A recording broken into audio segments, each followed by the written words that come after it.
예루살렘 감람산 꼭대기에 가시면 예수 승천 기념교회가 있습니다. 오래전에 가본 적이 있는데요. 맨 먼저 세워졌었을 때는 기독교인들에 의해서 예배당이 세워지고, 그리고 천정을 뚫어서 하늘을 볼 수 있게 그렇게 지어졌다고 하는데, 지금은 수백 년 전에 벌써 이슬람이 그 예배당을 차지해서 돔 형식으로 천정을 이렇게 막아놨습니다. 그러나 저는 그때 갔었을 때 예배당 밖에 나오면 되잖아요. 하늘을 바라보면서 오늘 본문 마지막에 나오는 주님이 올라가시고 그림이 가리워서 사람들이 보지 못했다 하는 그곳의 하늘을 바라보면서 아주 깊은 상념에 빠졌던 기억이 지금도 납니다. 상상해 보았습니다. 제자들의 마음이 어땠을까? 그건 역시 상상하기가 어려웠습니다만은 그래도 조금은 상상할 수 있었습니다. 근데 정말 상상할 수 없었던 마음은 예수님의 마음이었습니다. 아니 그래 어쩌자고 몇 명이 안 되는 그 무리들을 놓고 이 세상을 떠나가실 수 있었을까? 그 생각에 미치자 도저히 주님의 마음을 헤아리기가 참 어려웠습니다.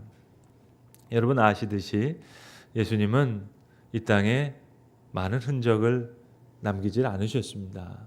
책 한 권 쓰신 적 없고 편지 한 편 남겨놓은 적이 없으셨습니다. 집도 이곳저곳 다니셔서 박물관에 안치할 유물조차 없이 그렇게 사셨던 분입니다. 결혼도 하지 않으셨기 때문에 후손도 있을 수 없고, 또 어떤 새로운 왕조를 시작하신 그런 분도 아니었습니다. 그저 그가 사랑했던 제자들의 마음 속에 귀한 사랑의 마음을 남기시고 그리고 떠나셨습니다. 그것이 그분의 계획이었습니다. 여러분 아무리 큰 사건이라 하더라도 증거가 없으면, 증인이 없다면 그건 다 없어지고 맙니다. 땅에 묻히고 맙니다. 여러분 만약에 말입니다. 여러분 가령 베드로가 아주 충성된 제자가 돼서 예수님이 십자가 지는 데까지 부인하지 않고 그대로 따라가고, 그리고 예수님과 함께 마치 두 옆에 있었던 강도와 같이 한 자리를 차지하고 베드로가 그렇게 십자가에서 같이 죽었다고 한번 생각해 봅시다. 그렇다면 베드로는 훌륭한 제자는 될 수 있을지 모르지만 절대로 부활의 증인은 될 수 없었습니다. 이게 신비입니다. 베드로가 부인하지 않고 예수님과 함께 십자가에 달려 죽었다면 훌륭한 제자가 되고 예수님은 훌륭한 선생이 됐겠죠. 그러나 부활의 증인, 이건 다른 영역의 이야기입니다. 부활의 증인이 된다는 것은 마치 그런 이야기와 같습니다. 내가 훌륭한 제자가 된다. 그것과는 다른 영역입니다. 주님께서 수많은 허물과 부끄러움에도 불구하고 이런 제자들을 부활의 증인으로 삼아 주셨습니다. 그래서 오늘 본문에 너희가 내 증인이 되리라 하시는 이 말씀은 증인이 되어달라고 사정하시는 것도 아니고 증인이 되어달라고 부탁하시는 것도 아니고 되리라, 주도권을 완전히 주님이 쥐고 계시고 그렇게 증인으로 만드시겠다고 하는, 어찌 보면 선언과 같은, 약속과 같은 말씀입니다. 되라라고 하는 명령이 아니라 되리라고 하는 주님의 약속입니다. 예수님 제자들을 부르셨습니다. 그 부름에 응답해서 12명이 예수님의 제자가 됐습니다. 갈릴리 호숫가에서 물고기 잡는 제자들을 부르셨고, 가버나움 세관에서 세금을 걷고 있는 세리도 부르셨습니다. 그리고 현장 교육을 시키셨습니다. 무자격한 자를 부르셔서 가르쳐 주시고 시간을 보내시고 보여주시고 들려주시고, 그리고 십자가에 돌아가시고 부활하셨습니다. 놀라운 사건이 있었음에도 제자들은 부끄러워서 예수님을 대할 수가 없습니다. 내가 제자라고 나설 수가 없습니다. 그러나 저들로 부활의 증인을 삼으십니다. 베드로가 끝까지 부인하지 않았던 훌륭한 제자였기 때문에 부활의 증인이 된 것이 아니라 어찌 보면 오히려 부끄러움이 많고 허물이 많은 제자였기에 그는 오히려 더 분명한 부활의 증인이 됩니다. 이것이 증인되게 하시는 하나님의 거룩한 역사요 은혜였습니다. 착실한 제자가 된다. 그거 가지고 되는 일이 아닙니다. 충성된 제자로 그리스도의 역사가 이루어지는 건 아닙니다. 다 도망갔어요. 굉장한 능력을 가지신 줄 알면서 메시아라고 믿고 따르면서도 메시아가 왜 죽어? 그러면서 그들의 생각이 흔들렸습니다. 왜 이렇게 무능하게 죽어야 되는가? 그래서 엠마오로 가던 두 제자도 그렇게 얘기하잖아요. 우리는 그가 이스라엘을 구원할 자로 믿었노라. 그랬으니까 낙심도 말할 수 없이 컸습니다. 그런데 예수님이 부활하셨다. 만나고 났더니 이제는 또 부끄럽기가 짝이 없어요. 그렇게 누누이 십자가를 지고 따르라 하셨고 나와 함께 기도하자, 나와 함께 가자 분명히 말씀하셨는데 여러모로 말씀하신 것 다 배웠는데 십자가를 진 순간 따라 나서지 못했습니다. 말할 수 없는 부끄러움에 빠졌습니다. 베드로는 3번이나 모른다 부인했고 부인할 뿐만 아니라 맹세하고 또 저주까지 했습니다. 자, 이렇게 부끄러워하는 제자를 찾아오셔서 주님 직선적으로 말씀하십니다. 베드로야, 너는 나를 따르라. 오늘 본문에는 여러 제자들을 향하여 너희가 내 증인이 되리라. 내가 나의 증인이 되어야겠다는 겁니다. 베드로가 증인되겠다고 결단한 것이 아니라 주께서 베드로를 증인으로 만드시겠다는 겁니다. 이러한 은혜가 오늘 우리에게 있는 겁니다. 그래서 교회란 신학적으로 성육신의 연장이라고도 얘기합니다. 예수님께서 이 땅에 오셨는데, 베들레헴에 오셨는데 오늘도 살아계신 그리스도께서 사랑하는 자녀들의 삶 속에 그 그리스도의 사람의 몸에 성령으로 주님은 증인을 통해서 오늘도 이 땅에 함께 계시기를 원하시는 겁니다. 그래서 교회를 성육신의 연장이라고도 얘기합니다. 그래서 예수님 몇 안 되는 제자들을 이렇게 남겨놓으셨어요. 오늘 본문에서처럼 눈앞에서 사라지시면서 도전하시는 겁니다. 마치 주님 말씀처럼 한 알의 밀알이 땅에 떨어져 죽지 아니하면 한 알 그대로 있고 죽으면 많은 열매를 맺느니라 하신 것처럼. 여러분 잘 아시잖아요. 예수님 딱 3년 동안 일하셨습니다. 3년 일하신 게 다였습니다. 3년밖에 일하지 않으시고 그리고 교회는 제자들을 통해서 이루어 가셨습니다. 3년 역사하시고 제자들에게 명령하시고 제자들에게 교회를 맡기셔서 교회는 그렇게 시작돼서 이렇게까지 이루어졌습니다. 그래서 오늘 본문 사도행전 1장 8절을 가리켜서 Great Commission, The Great Commission, 위대한 사명이라고 아주 큰 위임이라고 그렇게 부릅니다. 그런데 이 위대한 사명이 전해지는 이 전후 과정을 오늘 본문에서 가만히 보시면 아직도 제자들은 준비가 되어 있지는 않습니다. 저들이 모였을 때 예수님께 여쭤봅니다. 주께서 이스라엘 나라를 회복하심이 이때니까? 끈질긴 질문이에요. 끈질기게도 묻습니다. 이스라엘의 회복을 생각하면서 조바심을 냅니다. 그들은 주께서 회복하실 때가 이때냐고, 주님 언제 그런 일이 있을 거냐고 질문을 가만히 보시면 주께서, 주님께서 이렇게 묻는데 주님은 대답하십니다. 너희가. 저들은 주님께서 이렇게 묻는데 주님은 너희가 라고 대답합니다. 세상이 달라지겠습니까? 라고 묻는 제자들에게 아니라고, 너희가 먼저 달라질 것이라고. 성령이 임하시면 너희 자신이 달라질 것이다. 그래서 너희가 성령을 받고 예루살렘과 온 유다와 사마리아와 땅끝까지 이르러 내 증인이 되리라 말씀하십니다. 그 계기와 그 시작이 오늘 8절 말씀이에요. 내 증인이 되리라. 너무 중요한 말씀입니다. 엄연한 사건도 증거가 없으면 땅에 묻힙니다. 사건이 사건화되기 위해서는, 확장력을 갖기 위해서는, 재창조의 역사를 갖기 위해서는 사건이 사건화돼야 됩니다. 그러니까 너희가 내 증인이 되리라. 너희가 내 증인이 되어야겠다는 겁니다. 그래야 내 죽은 바가 생명력으로 발휘되고 그리고 구원의 역사가 완성돼야 되겠다. 너희가 내 증인이 되어야 되겠다. 사건은 이미 있어요. 3년 동안 함께 하신 것, 십자가의 사건, 부활의 사건. 그런데 이 엄연한 사건이 생명화되고 사건화되기 위해서는 증인이 필요하다는 겁니다. 그래서 너희가 증인이 되어야 되겠고 그래야 내 죽은 것이 헛된 죽음이 아니다. 내 부활도 헛된 부활이 아니다. 그래야 거룩한 역사가 이루어질 것이다. 사건이 사건으로 남기 위해서 증인이 필요하다는 얘기입니다. 그러면 여러분, 부활의 증인은 누굴까요? 부활의 증인은 그대로가 순교입니다. 순교자가 있어야 부활이 부활됩니다. 순교자가 없으면 부활 생명은 생명으로 나타날 수가 없습니다. 만약 부활 생명을 믿는다 그러면서 순교를 두려워한다면 그건 말이 안 되는 거죠. 부활을 본 자가 순교를 꺼려 한다면 그거는 어불성설입니다. 증인이 된다는 말, 부활에 대한 증인, 그 증인은 그대로가 순교인 겁니다. 환난을 당하나 담대하라, 내가 세상을 이겼노라, 주님 말씀하셨습니다. 자, 이제 그 예수에 대한 증인은 어찌해야 되겠습니까? 죽음과 환난과 핍박과 어려움에 대한 두려움이 없는 거예요. 그 통쾌한 신앙, 그 증인. 근데 이것은 자기 의지로 될 수 있는 게 아니에요. 순교에 대한 영광, 순교로서의 그 증인의 자격, 같은 경험, 그 경험이 없이는 증인이 될 수가 없습니다.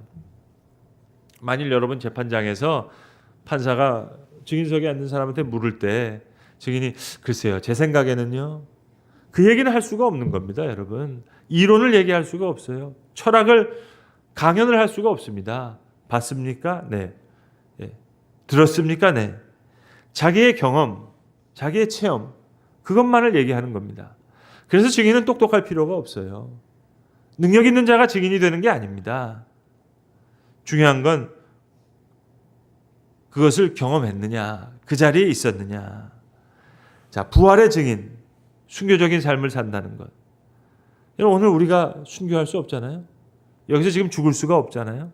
그러나 순교적인 삶을 살 수가 있습니다.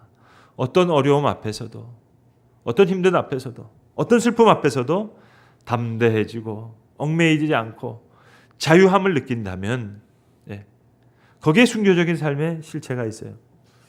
10년도 좀 훨씬 넘은 오래전 이야기인 것 같은데 1907년도 평양 대부흥운동이 있어서 그걸 기념하는 우리 한국교회 큰 행사가 2006년도인가 그때쯤 한번 열렸습니다. 한 10만 명 이상 많은 인원들이 모여서 연합 집회를 하는데 그때 이제 미국에 있는 세를백교회 릭 워렌 목사님이 강사로 오시게 됐습니다. 통역자가 2명이 섰는데 한 분이 김효셉 목사님이라고 극동방송의 김장한 목사님의 아드님. 그분은 뭐 어머님이 미국 분이시니까 영어를 잘 하시잖아요. 근데 뭐 예전에 빌리 그레이엄 목사님 오실 때는 영어 하는 사람이 없었으니까 뭐 통역을 해도 괜찮았는데 요즘에는 뭐 영어 하는 사람이 너무 많으니까 다 통역하려고 하는 걸 다 안 하는 거예요. 그래서 제가 할 수 없이 극동방송에서 영어 프로그램을 맡고 있었기 때문에 김효세 목사님과 함께 이제 그 통역자로 서게 됐습니다. 근데 이건 뭐 잘해야 본전도 안 되는 거거든요. 근데 막 이제 생중계로 하려고 저런 카메라가 수십 개가 있는데 저게 카메라처럼 안 보이고 꼭 저를 향한 총처럼 보이더라고요. 그래서 이렇게 좀 떨려하고 그러니까 리고렌 목사님이 농담을 잘하시는 분인데 제 어깨를 툭 치면서 떨리냐 그러더라고요. 그래서 좀 떨린다 그랬더니 그분이 그러시는 거예요. 아니 강연은 내가 하는데 당신이 왜 떨리냐고. 생각해보니까 맞잖아요, 여러분.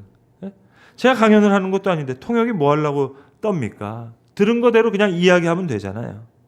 말이 되더라고요. 통역은 강연하는 사람이 아닙니다. 고민은 강연하는 사람이 해야죠. 들은 대로 말하면 되는 거예요. 여러분 이것처럼 쉬운 게 어디 있겠어요? 그냥 들은 대로 말하면 되는 거예요. 증인은 그런 거예요. 본 걸 얘기하는 거예요. 들은 걸 말하는 것뿐이에요. 주님께서 우리를 증인으로 만들어 가실 거예요. 만약 증인이 되라 그러셨다면 그건 큰 부담이죠. 큰 율법이죠. 하지만 증인이 되리라. 이건 약속입니다. 이건 복음입니다.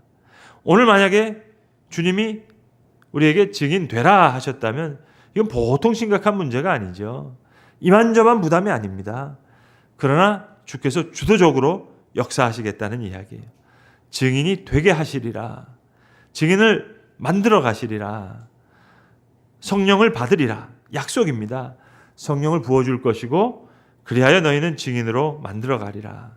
학자가 되달라는 얘기도 아니고 훌륭한 지도자가 되달라는 얘기가 아니고 뭐 수준 높은 도덕가가 되달라는 얘기도 아닙니다. 증인은 그래서 똑똑할 필요도 없고 능력이 많을 필요가 없습니다. 오직 하나, 예루살렘을 떠나지 말고 내게 들은 바 아버지께서 약속하신 것을 기다리라. 예루살렘을 떠나지 말고 예배의 처소에서, 기도의 처소에서, 예배 중에, 기도 중에, 찬송 중에, 말씀을 듣는 중에 하나같이 생각해 보면 소극적으로 보이잖아요. 예배하는 것, 찬송 부르는 것, 기도하는 것, 말씀 듣는 것. 그런데 그 중에 어려운 일 당해도 담대하게, 복잡한 일을 당해도 자유롭게 헤쳐나가게 되리라.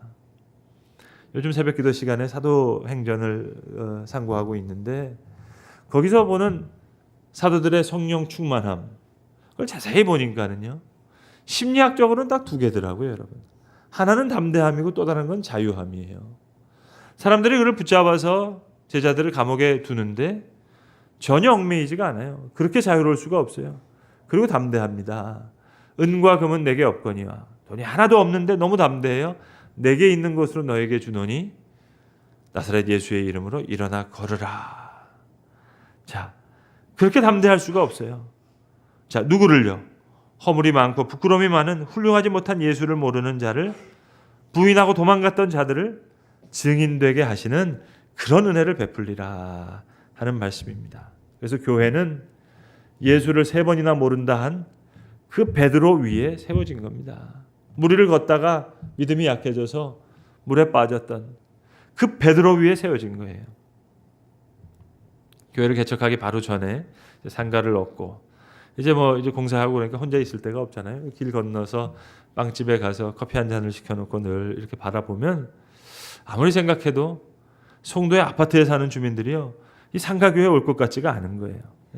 근데 기도는 하지만 하나님께서 좀 환상을 보여주시든지 아니면 음성을 직접 들려주시든지 그럼 좋잖아요. 근데 여러분, 하나님께서는 항상 성취를 주시는 것이 아니라 약속을 주시는 겁니다. 예루살렘을 떠나지 말고 내게 들은 바 아버지께서 약속하신 것을 기다리라. 우리가 요구하는 거 그때그때마다 들어주시면 얼마나 좋겠어요. 그런데 왜 하나님은 꼭 성취 아니라 약속만을 주시는 겁니까? 하나님의 은총적인 역사에는 반드시 하나님이 정한 시기와 방법과 때가 있기 때문이에요. 아이가 요구한다고 부모가 덥석 땅문서를 줄 수가 없잖아요. 즉석에서 주어서는 안 될 시기여서 먼저 약속을 주시고 이제 약속에 합당한 자들로 키워가시는 겁니다. 그렇게 빚어가시는 겁니다. 예루살렘을 떠나지 말고 약속하신 것을 기다리라. 여러분, 예루살렘은 제자들 고향이 아닙니다. 더구나 예수님 십자가에 달려 돌아가신 곳이에요. 여기 있고 싶지가 않아요. 더 하루라도 머물고 싶지가 않아요. 그래서 갈릴리로 가버렸어요. 옛집으로 다시.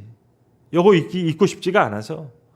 그러나 경망스럽게 고향으로 가지 말고 이 현장, 이제 앞으로 일해야 될 이 현장, 앞으로 성령의 충만함을 받아야 할 이 현장, 그 예루살렘을 떠나지 말고 내게서 들은 바 아버지께서 약속하신 것을 기다리라. 세상이 달라지기 이전에 내가 달라진다는 말씀입니다. 요즘 제가 그 TV 중에 자주 보는 프로그램이 있는데요. EBS에서 나오는 나쁜 개는 없다라는 프로그램 보셨어요, 여러분? 막 짓는데 전문가가 나가지고 한 몇 분 만에 그 조용히 안 짓게 되잖아요. 그 얘기는 뭡니까? 뒤집으면 나쁜 개는 없다. 지혜롭지 못한 주인만 있다. 그런 얘기 아니겠어요, 여러분? 나쁜 자녀는 없다. 지혜롭지 못한 부모가 있을 뿐이고. 정말 나쁜 남편이 있을까요? 나쁜 아내가 있을까요? 사랑해서 결혼했잖아요, 여러분. 세상 달라지는 것이 아니고 내가 달라지는 겁니다. 부끄러운 제자를 들어서 부활의 증인으로 만들어 가시는 거예요. 어거스틴이 승천과 관련해서 이런 말을 남겼어요. 주님은 우리 눈에 벗어나 승천하셨고 우리는 너무 슬퍼서 돌아올 수밖에 없었습니다. 그런데 그리고 우린 당신을 우리 가슴 속에서 다시 만났습니다. 여러분, 동서고금을 막론하고 모든 다른 종교들은요, 하늘에서 어떤 신이 어떤 행동을 하면 땅에서 그 영향을 받는다, 이렇게 믿는 거예요. 그래서 제우스 신이 화가 나면 이 땅에 벼락을 치는 거예요. 그게 종교의 요지예요. 위에서 그러면 밑이 그렇다. 그러나 예수님이 이걸 거꾸로 뒤집어 놓으셨어요. 너희가 땅에서 매면 하늘에서도 매일 것이요, 너희가 땅에서 풀면 하늘에서 풀리리라. 너희 말을 듣는 자는 곧 내 말을 듣는 것이고 너희를 저버리는 자는 곧 나를 저버리는 것이라. 땅에서 죄인 하나가 회개하면 천국의 천사들이 기뻐할 것이고 성령을 개혁하는 불순종한 성도를 성령께서 슬퍼하신다고. 그러니까 이 땅에서 우리가 하는 일이 하늘에 영향을 미칩니다. 그러니까 내 기도가 결코 가벼운 문제가 아닙니다. 나의 이런 선택, 저런 선택이 온 우주의 주인 되시는 그분께 기쁨을 드리기도 하고 또 슬픔을 안기기도 하고. 여러분, 어쩌자고 예수님 그 거룩한 왕국의 열쇠를 이렇게 하찮은 어설픈 손들에게 쥐어주고 떠나신 겁니까? 뒤집으면 부활의 증인으로 만드시겠다는 단호한 결의죠. 약속이죠. 그 베드로 위에 교회를 세우시는 겁니다. 이것이 우리에게 베풀어 주시는, 오늘도 증인되는 은혜를 우리를 향해서 베풀어 주시는 거예요. 일찍이 아들을 십자가에 못 박으신 그 사랑이, 여러분, 어떻게 교회가 그리스도의 몸이 될 수 있겠어요? 아들을 십자가에 못 박은 그 가슴 아픈 사랑이 그리스도의 몸 된 교회에 있는 겁니다. 교회가 찢기고 상하는 이 편을 택하실지언정 어설픈 자들의 손을 소중한 것으로 쥐어주시고 많은 과정을 통해서 증인으로 삼으시겠다는 거예요. 승천하지 않으셨다면 아무런 문제 없을 뻔했잖아요. 이런 골치 아픈 문제가 없을 뻔했잖아요. 그러나 주님은 우리를 떠나시는 편을 선택하셨습니다. 그 아픔을, 그 눈물을 사랑 가운데 선택하시고 불완전해 보이는 방법을 선택하시고 그리고 승천하시면서 사랑하는 제자들을 증인으로 이 땅에 남겨놓으신 거예요. 그러나 바로 그 증인되게 하신 은혜가 오늘 그들에게 있었고 동일하게 그 역사가, 그 은혜가, 그 은혜를 오늘 우리에게 허락하시다는 분명한 주님의 의지와 우리를 향한 주님의 약속이 오늘 본문에 우리에게 들려주는 하나님의 복음의 말씀인 것입니다. 기도하겠습니다. 아버지 하나님, 만일 베드로가 끝까지 십자가를 졌다면 훌륭한 제자는 되올 수 있을진정 부활의 증인으로 되지는 못했을 터인데, 아버지 하나님, 비밀한 역사 가운데 오늘도 우리를 다시 부르시고 주를 향해서 다시 증인되게 하시는 은혜로 우리와 함께 하심을 감사합니다. 주님, 오늘도 부활의 증인으로 어떠한 어려움 앞에서도 자유함과 담대함을 가지고 귀한 부활의 생명을 증언할 수 있는 하나님의 사람이 될 수 있도록 우리에게 힘 주시고 또 은혜를 더하시고 능력으로 함께하여 주시옵소서. 우리 주 예수 그리스도의 이름으로 기도합니다. 아멘.